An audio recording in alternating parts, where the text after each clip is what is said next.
안녕하십니까, 김벤츠입니다. 오늘 전해드릴 소식은 포드 F150 전기차 라이트닝이 나왔다고 해서 관련해서 여러분들에게 알려드리려고 하고요. 포드에서 머스탱 이후로 첫 번째 픽업 트럭이 순수 전기차니까 관심 많이 가지실 것 같은데, 관련해서 우리나라에 출시될지 여부도 같이 한번 알아보고 실내에 어떤 신기능들이 들어갔는지 같이 알아보는 시간들을 갖도록 하겠습니다. 지금 바로 가시죠.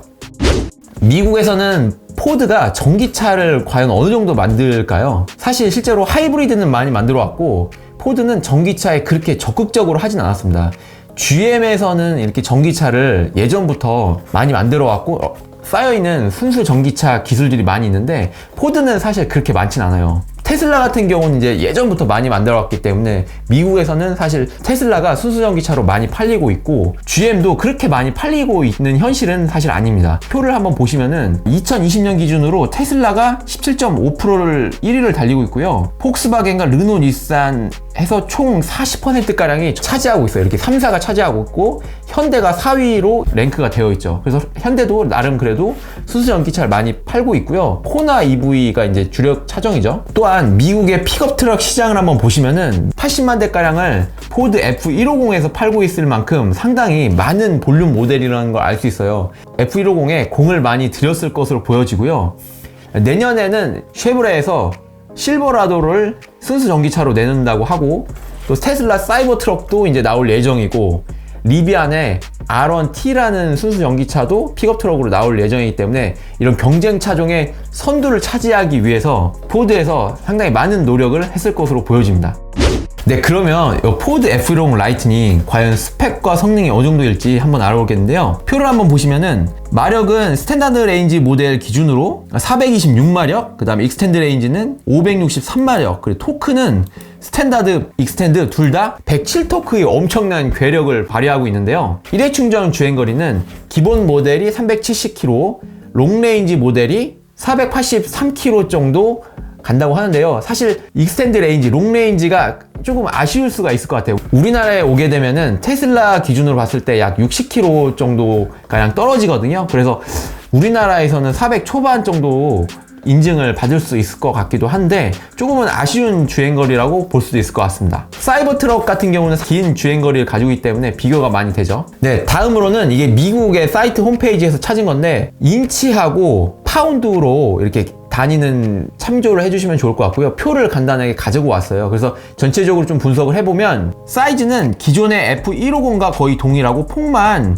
96인치로 표기되어 있는데, 이 F150 96인치는 조금 오류가 있는 것 같습니다. 이게 사이드 미러를 포함된 잘못된 수치임을 알 수 있고요.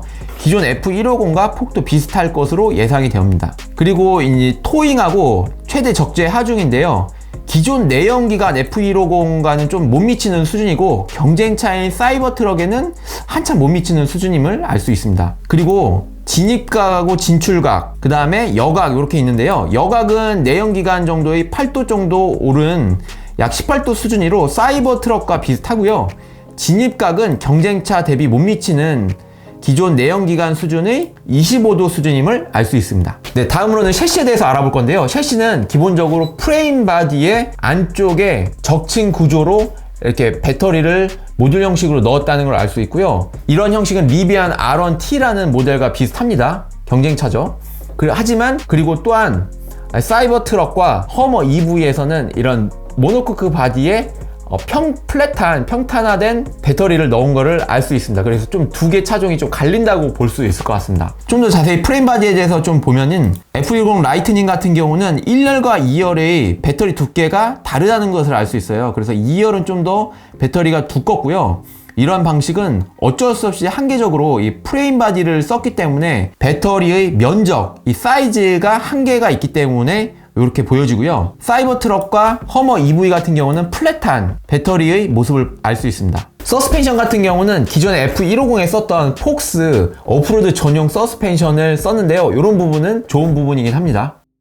다음으로는 실외에 대해서 알아볼 건데요. 실외는 기존 F150의 전체적인 외형을 그대로 가져왔다고 보시면 될 것 같습니다. 그러니까 레디엇이라고 하는 중간 트림에 4도어, 도어 4개의 1열과 2열의 이런 시트 구조를 가지고 있는 거를 전 트림에 기본화 시킨 걸 알 수 있고요. 기존의 F150의 기본 트림 같은 경우는 1열만 시트가 있었고 이렇게 3인승 구조로 이렇게 되어 있다는 걸 알 수 있어요. 그리고 특징이라면 트레일러 같은 경우는 기존의 트레일러의 여러 가지 스마트 기능이 그대로 들어간다고 보시면 될 것 같습니다. 프로 트레일러 히치 어시스트, 온보드 스케일스, 그 다음에 스마트 히치, 프로 트레일러 백업 어시스트가 들어가 있고요. 프렁크 같은 경우는 총 2.4kg의 콘센트가 총 4개, USB 포트 2개가 들어가 있고요. 트렁크 쪽, 이런 베드라고 하는데 이쪽에는 총 3개의 콘센트가 들어가는데 9.6kW의 파워를 지원하는데 미국 가정에서 정전이 되었을 때 약 3일 정도의 전기를 쓸 수 있는 양이라고 합니다. 그리고 프렁크 사이즈는 400L인데 골프백 2개가 들어갈 정도로 상당히 크다는 걸 알 수 있고요. 전면 헤드램프의 디자인을 보면은 그릴은 막혀 있고 LED 주간주행 등이 전면을 디귿자형으로 이렇게 쭉 감싸는 거를 알 수 있습니다.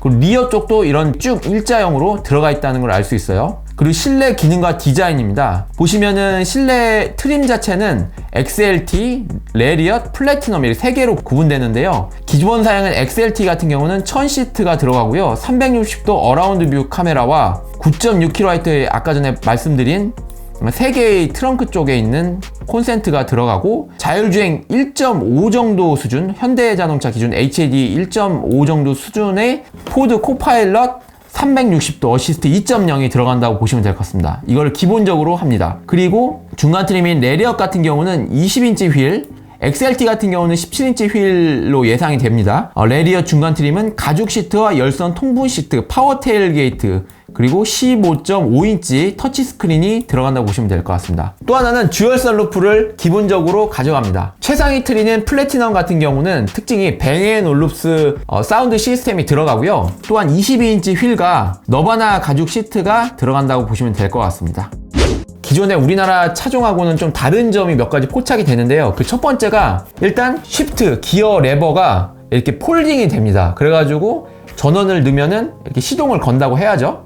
그렇게 하면은 이제 쉬프트 레버가 이렇게 기어 레버가 위로 올라오고요. 센터 암레스트, 센터 콘솔 쪽에 이렇게 폴딩이 돼서 거기에 이제 넓은 트레이 역할을 할 수 있는 게 들어가고 노트북이라든지 여러 가지 뭐 취식을 할 수 있는 그런 선반으로 쓸 수가 있습니다. 그리고 기본적인 시트의 기능은 1열과 2열 구조로 되어 있고 총 5인승 정도로 보여집니다. 기존의 F150의 시트를 그대로 메커니즘을 가져왔고 디자인만 조금 바꾼 구조라고 보시면 될 것 같습니다. 다음으로는 가격에 대해서 간단하게 좀 알아볼 건데요. 가격은 기본 모델은 약 4만 달러부터 시작을 하는데 약 4,500만 원 정도부터 시작한다고 보시면 될 것 같습니다. 세금 빼고입니다. XLT 같은 경우는 5만 3천 달러부터 시작한다고 보시면 될 것 같고요. 가장 최상위 트림인 플래티넘은 풀옵션 기준으로 약 9만 달러부터 시작한다고 보면 될 것 같은데요. 가격이 상당히 높다는 걸 알 수 있어요. 사이버트랙 같은 경우는 미국 기준으로 약 4만 달러부터 시작해서 7만 달러까지 포지션을 하고요. 여기 이제 옵션이 추가되면 이제 추가적으로 더 이제 가격은 올라가게 됩니다. 우리나라 가격으로 약 4,500만 원부터 7,800만 원 정도 수준한다고 보시면 될 것 같습니다. 다음으로는 우리나라 출시 여부인데 우리나라는 당장 출시를 할 수는 없을 것 같고요. 기존의 F150도 우리나라에 출시를 하지 않았기 때문에 그래서 우리나라는 픽업 시장이 그렇게 크진 않기 때문에 렉스턴 스포츠가 있고 현대에서 미국에서 출시한 픽업 트럭 있죠. 산타크루즈. 그게 우리나라에 아마 전기차로 들어올지 그것도 좀 미지수이긴 한데 이제 라이트닝이 우리나라에 들어온다면 수입으로 별도 인증을 받고서 들어오지 않을까라는 생각도 해봅니다. 올 하반기까지 사전 예약을 받고요. 그래서 최종적으로 사양 트림을 정하고 픽스를 하겠죠. 내년 상반기 봄쯤에 미국에서 출시를 한다고 합니다. 그래서 실제로 나오게 되면은 여러 가지 이제 리뷰들이 이제 나오게 될 것 같은데 기대가 되는 부분이고요. 오늘 결론 F150 라이트닝 미국에서 출시가 되는데 사이버트럭과 실버라도 허머 EV 리비안과 경쟁을 하게 될 것 같은데 상당히 기대되는 부분이고 현대기아에서도 우리나라의 픽업 시장을 위해서 산타크루즈 롱바디로 나올 수도 있다는 그런 얘기도 들리는 부분이 있긴 한데요. 과연 F150 라이트닝이 우리나라에 출시가 될지 기대되는 부분이다.